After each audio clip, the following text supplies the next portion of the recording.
avec Kevin Montero, l'intérieur des Jurassiens. Kevin, un match ça dure 40 minutes. Le problème c'est que Boncourt, vous avez entamé le match à la 4e minute alors que vous étiez déjà en moins 12. Ouais, c'est sûr qu'on a très mal commencé, on n'était pas dedans. Et après c'est difficile de courir après le score.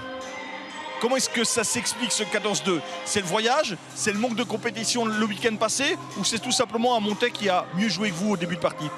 Non, c'est sûr, c'est un manque de concentration dès le début du match. On n'est pas entré dans le match directement dès la première minute. Et après, comme j'ai dit, c'est difficile de courir après le score, surtout qu'ils sont chez eux. Une jolie équipe de Montais, du coup, voilà, c'était très difficile. En défense, vous étiez quand même en difficulté avec un Montais qui fait 17 sur 20 à 2 points en première mi-temps. Ouais, c'est sûr, on leur a laissé trop de transitions, trop de contre-attaques. Et on a vraiment peiné sur la défense en transition, ça faut qu'on améliore.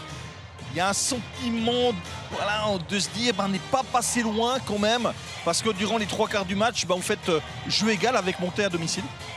C'est sûr qu'on est vraiment une équipe qui lâche rien.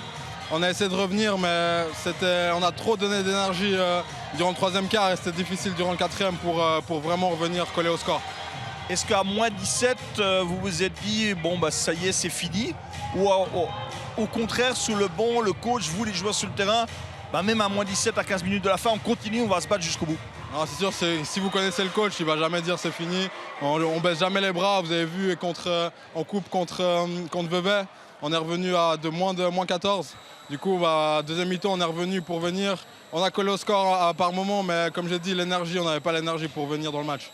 Regret par rapport au résultat, mais pas forcément sur la manière, notamment en deuxième mi-temps, où Boncourt a fait de bonnes choses. J'ai envie de dire que c'est plutôt de bon augure pour cette fameuse demi-finale de la Coupe de Suisse, qui, j'imagine, est quand même un petit peu déjà dans le coin de la tête. Ouais, c'est sûr qu'on a fait des bonnes choses en deuxième mi-temps. Après, ouais, c'est sûr qu'on a cette demi-finale dans le coin de la tête, mais on a un match dans 2 jours.